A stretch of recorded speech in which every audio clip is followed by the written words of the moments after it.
Everyone. Bharat की पावन भूमि से जन्मा बौद्ध धर्म समय के साथ साथ भारत की सीमाओं से आगे बढ़ा और दक्षिण पूर्व एशिया, नेपाल, तिब्बत, मंगोलिया, चीन, जापान और कोरिया तक विकसित हुआ। इस लंबी यात्रा में बौद्ध धर्म के 3 प्रमुख वाहन थेरवाद, महायान और वज्रयान अपने अनुयायियों की अंतर्दृष्टि, अभ्यास और बोध के माध्यम से निरंतर विकसित होते रहे। जहां कुछ देश मुख्यतः थेरवादी परंपरा से जुड़े, वहीं कुछ क्षेत्र महायान से और कुछ वज्रयान की साधनाओं के केंद्र बने। थेरवाद परंपरा में साधना की चरम अवस्था अरहंत प्राप्त करना है, जहां साधक शील, समाधि और प्रज्ञा के द्वारा सभी क्लेशों को नष्ट कर सांसारिक मोहों से मुक्त होकर मोक्ष को प्राप्त करता है। इसके विपरीत महायान परंपरा केवल स्वयं के उद्धार तक सीमित न रहकर सभी प्राणियों के कल्याण हेतु बोधि प्राप्त करने पर बल देती है। इसी करुणामय दृष्टि से बोधिसत्व मार्ग का विकास हुआ, जहां प्रेम और करुणा को जागरण का आधार बनाया गया। इसी प्रवाह में तंत्र का उदय हुआ, जिसे एक अद्वैतवादी दृष्टिकोण के रूप में समझा जा सकता है। तंत्र ने चेतना, शरीर, ऊर्जा और अनुभव सभी को ही मोक्ष का साधन माना। यहाँ जीवन के अनुभवों को त्यागने के बजाय उन्हें ही रूपांतरित करने की दृष्टि विकसित होती है। जब तंत्र की ये कुशल विधियां मंत्र, मुद्रा, मंडल और मेडिटेशन महायान के करुणा और शून्यता के दर्शन से जुड़ी, तब बौद्ध धर्म का तीसरा वाहन प्रकट हुआ, वज्रयान। वज्रयान को अक्सर तेज मार्ग कहा जाता है, क्योंकि यह परंपरा उपयुक्त साधना, गुरु दीक्षा और तंत्र उपायों के माध्यम से एक ही जन्म में पूर्ण बोधि प्राप्त करने की संभावना पर बल देती है। इसी वज्रयान परंपरा, उसकी दार्शनिक पृष्ठभूमि और साधना पथ को समझने के लिए आज की कड़ी में हम इस तीसरे वाहन की गहराइयों में प्रवेश करेंगे। वज्रयान बौद्ध धर्म के अन्य नाम हीरा वाहन, तिब्बती बौद्ध धर्म, तांत्रिक बौद्ध धर्म, गूढ़ बौद्ध धर्म, लामावाद, मंत्रयान आदि हैं। संस्कृत शब्द वज्र का अनुवाद हीरा या वज्र होता है। ये शब्द हमारे अविनाशी सच्चे स्वरूप को दर्शाता है, जो अमर, सदा जागृत उपस्थिति है और शून्यता से अविभाज्य है। यही वह है जिसे हम साकार करना चाहते हैं। अक्सर वज्रयान का अनुवाद केवल हीरा वाहन यानी कि डायमंड व्हीकल के रूप में किया जाता है। तिब्बती बौद्ध धर्म और जापानी शिनगॉन दोनों ही वज्रयान परंपराएं हैं। तिब्बती बौद्ध धर्म तिब्बत, नेपाल, भूटान, सिक्किम और मंगोलिया में प्रमुख है। इसे चीन में भी अभ्यास किया जाता है। शिनगॉन मुख्य रूप से जापान में प्रचलित है। विश्वास और व्यवहार। महायान बौद्ध धर्म कहता है कि हर व्यक्ति के भीतर पहले से ही बुद्धत्व की क्षमता, बुद्धा नेचर मौजूद होती है।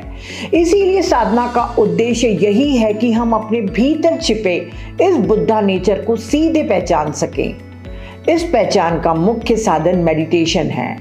चाहे शांत बैठकर मन को देखना हो, मंत्र जप, प्रार्थना, श्वास के अभ्यास या फिर अनुष्ठानिक संगीत और मुद्राएं हो, इन सब का असली मकसद सिर्फ एक है, हमें अपने असली स्वरूप से परिचित कराना। वज्रयान की खासियत उपाय कौशल है।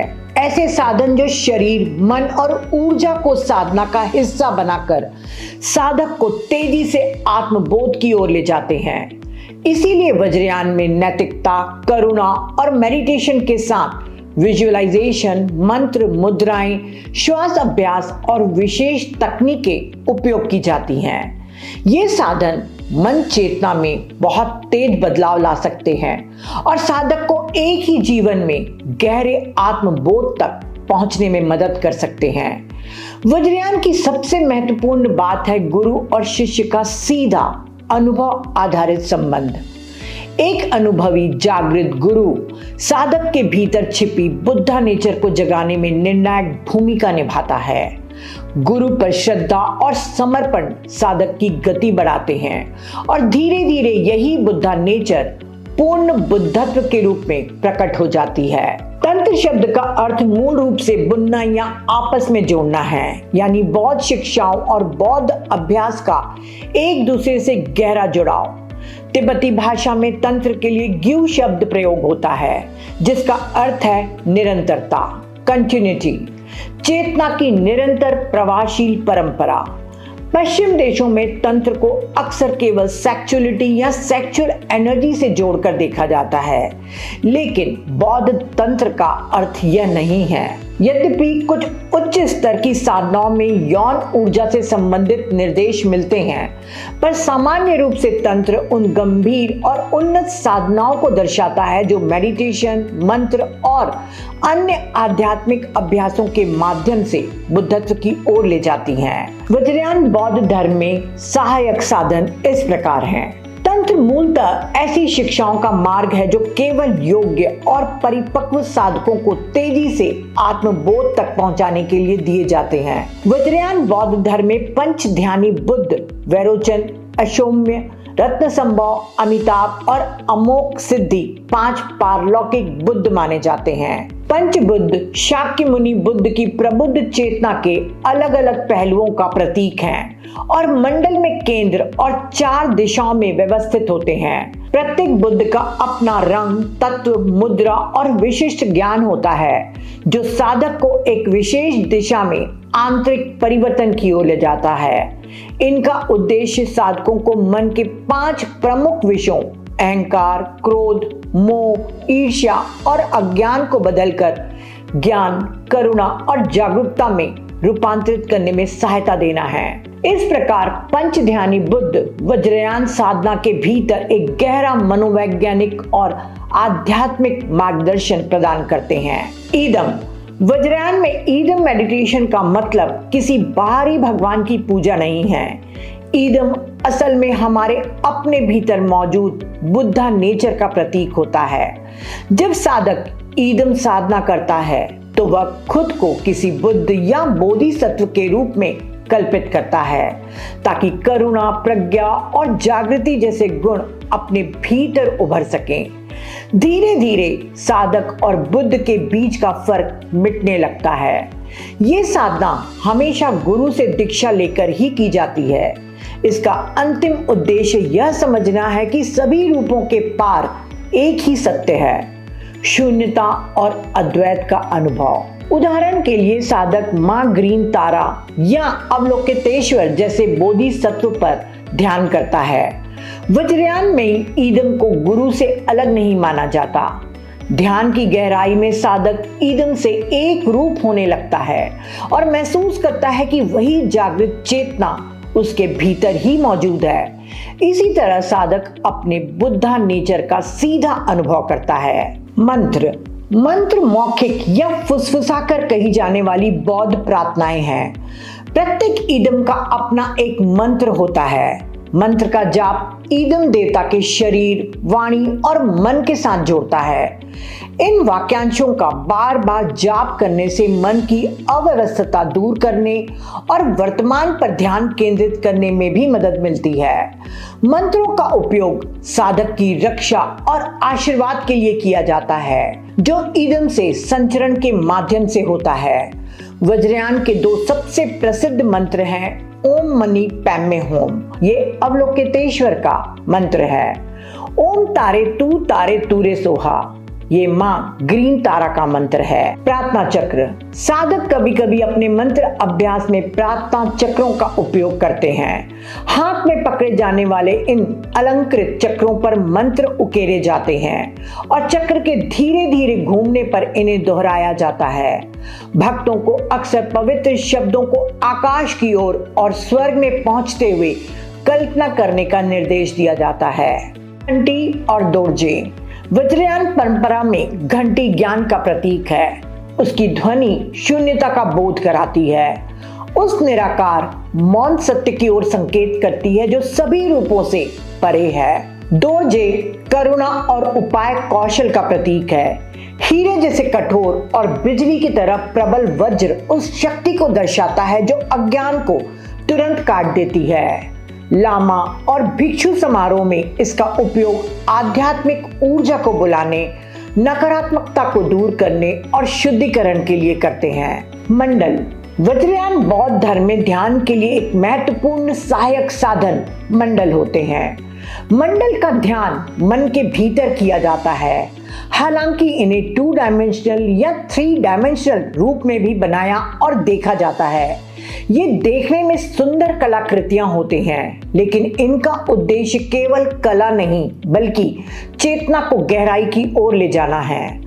मंडल सामान्यतः रंगीन और जटिल होते हैं, जिनमें बोधिसत्वों, देवताओं या प्रतीकों को दर्शाया जाता है। वे ब्रह्मांड के विभिन्न पहलुओं और गूढ़ बौद्ध शिक्षाओं का प्रतीक होते हैं। मंडल पर ध्यान करने या उसे बनाने से साधक का मन एकाग्र होता है, भीतर की शांति उत्पन्न होती है और इनर हीलिंग की प्रक्रिया स्वाभाविक रूप से शुरू हो जाती है। इसी कारण मंडला प्रैक्टिस को एक प्रकार की ध्यानात्मक कला चिकित्सा भी माना जा सकता है। कर्म भगवान बुद्ध ने कहा, अगर आप किसी के लिए दिया जलाते हैं तो यह आपका मार्ग भी रोशन करेगा। बौद्ध दृष्टि में हमारा हर कर्म एक कारण है जो आगे चलकर किसी न किसी प्रभाव को जन्म देता है। यही कर्म का सिद्धांत है। वज्रयान सहित सभी बौद्ध परंपराओं में यह बहुत जरूरी माना गया है कि हानिकारक और नकारात्मक आदतों के चक्र को पहचाना जाए और धीरे धीरे तोड़ा जाए।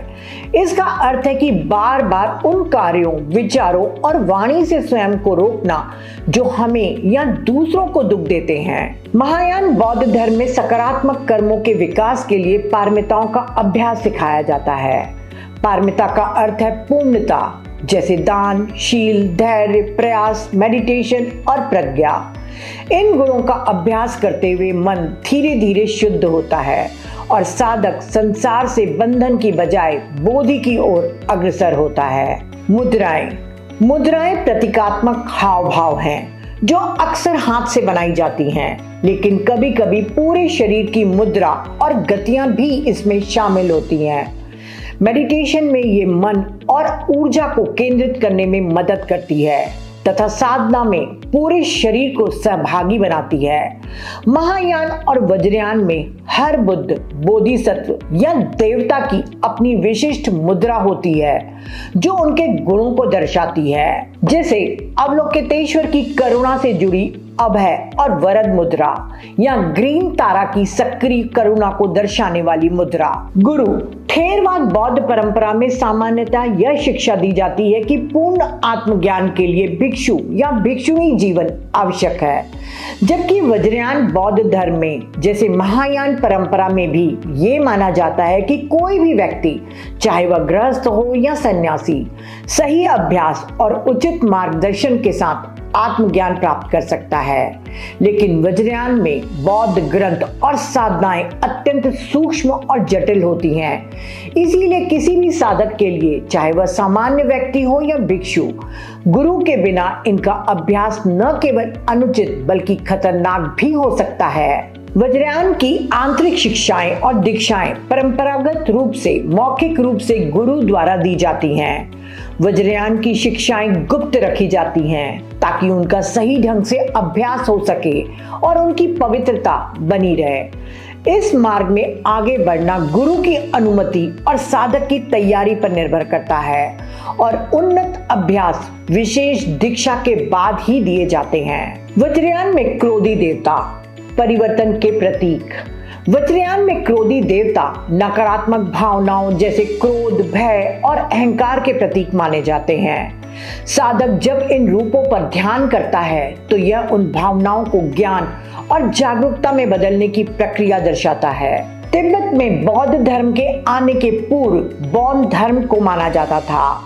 इसकी पृष्ठभूमि के साथ वज्रयान ने स्थानीय परंपरा को अपनाकर इस देवता अभ्यास को और समृद्ध रूप दिया।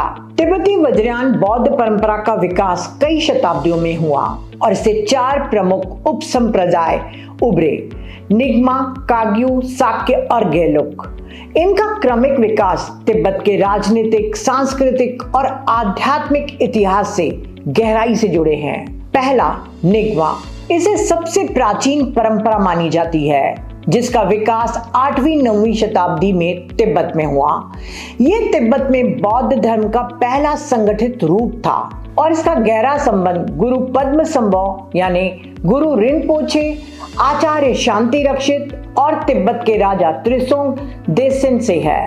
इसी काल में तिब्बत का पहला बौद्ध मठ साम्य मठ की स्थापना हुई। निगमा परंपरा की मुख्य साधना जोगचेन है, जो चेतना की मूल शुद्धता और स्वाभाविक बोध पर सीधा ध्यान देती है। इसकी एक अनूठी विशेषता टर्मा परंपरा है, जिसके अंतर्गत गुरु पद्मसंभव द्वारा छिपाए गए गुप्त ग्रंथ और साधनाएं भविष्य में योग्य लामाओं द्वारा खोजी जाती हैं, ताकि टीचिंग्स समय की आवश्यकता के अनुसार प्रकट हो सके। बार्डो थोडोल, जिसे the Tibetan book of the dead कहा जाता है, तिब्बती बौद्ध धर्म का वह गहरा ग्रंथ है जो मृत्यु और पुनर्जन्म के बीच की मध्य अवस्था बार्डो का विस्तृत मार्गदर्शन देता है। माना जाता है कि इसे गुरु पद्मसंभव ने एक टर्मा के रूप में छिपाया था, जिसे बाद में कर्मा लिंगपा ने खोजा। दूसरा, काग्यू। काग्यू शब्द का अर्थ है मौखिक उपदेश की परंपरा, जिसमें शिक्षाएं सीधे गुरु से शिष्य तक जीवित अनुभव के रूप में प्रवाहित होती हैं। इसका विकास 11वीं शताब्दी में हुआ। यह परंपरा भारत तिब्बत गुरु शिष्य श्रृंखला से जुड़ी है। तिलोपा, नारोपा, मारपा, मिलारेपा और गाम्पोपा, जो गहरे साधनात्मक बोध के प्रतीक माने जाते हैं। काग्यू की मुख्य साधनाएं महामुद्रा और नारोपा के 6 योग हैं, जिनके माध्यम से साधक चेतना की वास्तविक प्रकृति को प्रत्यक्ष अनुभव करता है। तीसरा, साक्य। साक्य परंपरा का विकास 11वीं-12वीं शताब्दी में हुआ। साक्य का अर्थ है धूसर भूमि, जो उस क्षेत्र की विशेष मिट्टी से जुड़ा है जहां यह परंपरा स्थापित हुई। इसके संस्थापक खोन वंश थे और इसके प्रमुख आचार्य साक्य पंडित माने जाते हैं। साक्य परंपरा की मुख्य शिक्षण पद्धति लामद्रे है, जिसका अर्थ है पथ और फल की एकता, जहां दर्शन और तांत्रिक साधना को एक साथ साधा जाता है। चौथा, गेलुक। इस परंपरा का विकास 14वीं-15वीं शताब्दी में हुआ।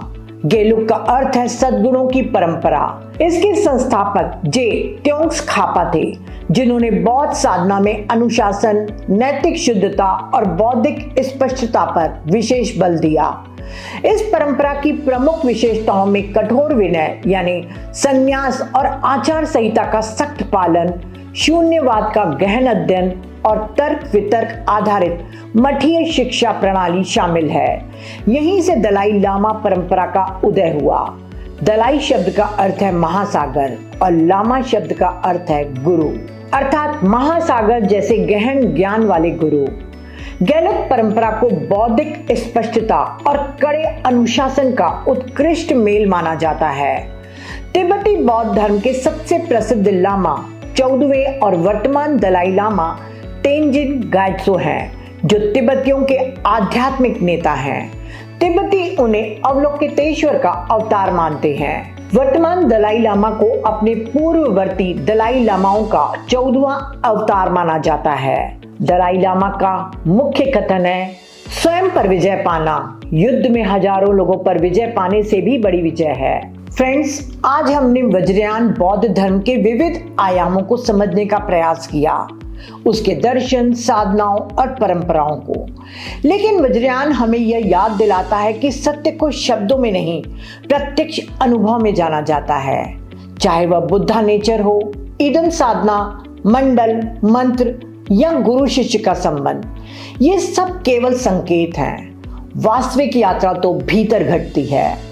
वज्रयान हमें सिखाता है कि जो कुछ हम खोज रहे हैं वही हम पहले से हैं। अभ्यास में बने रहें, जागरूक रहें और इस मौन को सुनते रहें। इसी मौन, इसी जागरूकता के साथ आज की इस घड़ी को यहीं विश्राम देते हैं। सर्वे भवन्तु सुखिनः, सर्वे सन्तु निरामया। Thank you.